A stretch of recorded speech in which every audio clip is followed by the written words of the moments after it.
आज़ादी बचाओ news channel में सभी दर्शकों का स्वागत है।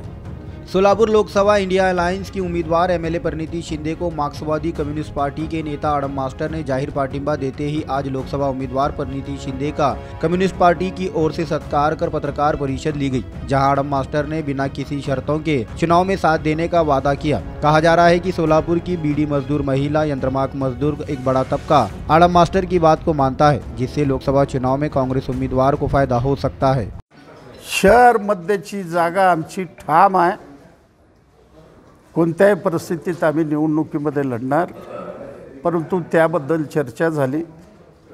आमदार शरद पवार बरोबर चर्चा झाली, उद्धव ठाकरे बरोबर चर्चा झाली, नाना पटोले बरोबर चर्चा झाली। त्या तिघेच्या चर्चेमध्ये शरद पवारने असं सुचवलं, सीताराम येचुरीने सोनिया गांधीशी बोलावं आणि आडम मास्तर करता त्यांनी ही जागा सोडावं असं शरद पवारने फॉर्म्युला सुचवलं। तो फॉर्म्युला आमच्या पक्षाने मान्य केलं आणि ही गोष्ट आम्ही सुशीलकुमार शिंदेच्या कानावर घातलं।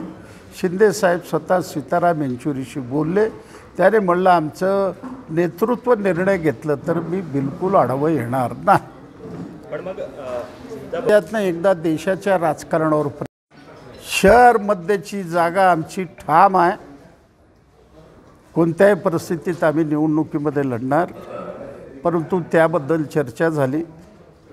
आमदार शरद पवार बरोबर चर्चा झाली, उद्धव ठाकरे बरोबर चर्चा झाली, नाना पटोले बरोबर चर्चा झाली।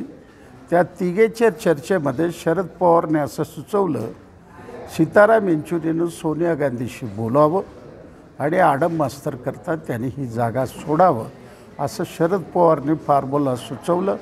तो फॉर्म्युला आमच्या पक्षाने मान्य केलं आणि ही गोष्ट आम्ही सुशीलकुमार शिंदेच्या कानावर घातलं। शिंदे साहेब स्वतः सीताराम येचुरीशी बोलले, त्याने म्हणलं आमचं नेतृत्व निर्णय घेतलं तर मी बिलकुल आडवं येणार नाही। पण मग त्यातनं एकदा देशाच्या राजकारणावर इंडिया अलायन्स म्हणून या ठिकाणी काम करणार आहोत। आपलं एकच ध्येय आहे, तो म्हणजे या देशाची लोकशाही आणि या देशाचं संविधान वाचवणं। या सोलापूरमध्ये विकास झाला पाहिजे। कामगारांना, दीनदलित, शेतकरी, महिला यांना न्याय मिळाला पाहिजे।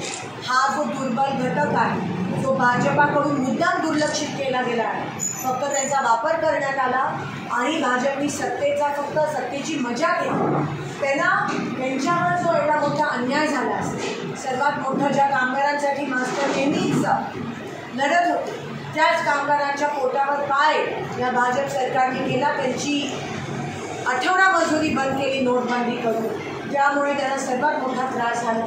त्यासोबत आज रेशन दुकानात रेशन मिळत नाही आहे। वन या मागाबोलीने फिरत होत्या। जेव्हा आपली सत्ता होती तेव्हा आपण केशरी रेशन कार्डवर शिक्का मारून त्यांना रेशन देत होतो। आज त्या रेशन दुकान ओस पडले। GST एवढी 50 रुपयाच्या चपलावर 150 रुपये GST, आणि म्हणून महागाई, बेरोजगारी, अन्याय, त्रास, संविधान बदलण्याचं षडयंत्र, लोकशाही वाचवणं, ह्या सगळ्या गोष्टींसाठी आपण काम करत आहोत। इंडिया अलायन्स आदरणीय सोनिया गांधी, राहुल गांधी, आदरणीय कराडजी, या आपण सगळे एकत्र येऊन आपण इंडिया अलायन्स मजबूती पूर्ण देशभरात आपण प्रचार करत आहोत। भाजपच्या विरोधात आपल्या सगळ्यांचा एकच शत्रू आहे आणि तो म्हणजे भारतीय जनता पक्ष आणि त्यांचे सगळे खासदार, आमदार आणि त्यांचे पंतप्रधान। आपण सगळ्यांनी हे विसरून चालणार नाही।